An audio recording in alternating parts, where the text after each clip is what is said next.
So guys देख सकते हैं अभी हम बेल लेके आए हैं 4 गो बेले।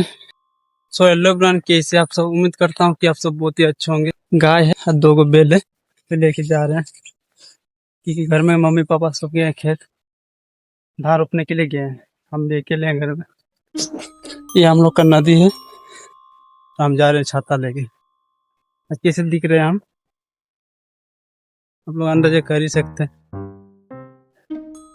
पूरा थक हार गए हैं। 2 गो बाछुर है और एगो इसका बच्चा है, देखिए उसका नाम है लाडली। बेल सबको लेके घर जा रहे हैं, तालाब में पानी वगैरह पिला दिए हैं, घर की तरफ निकल रहे हैं।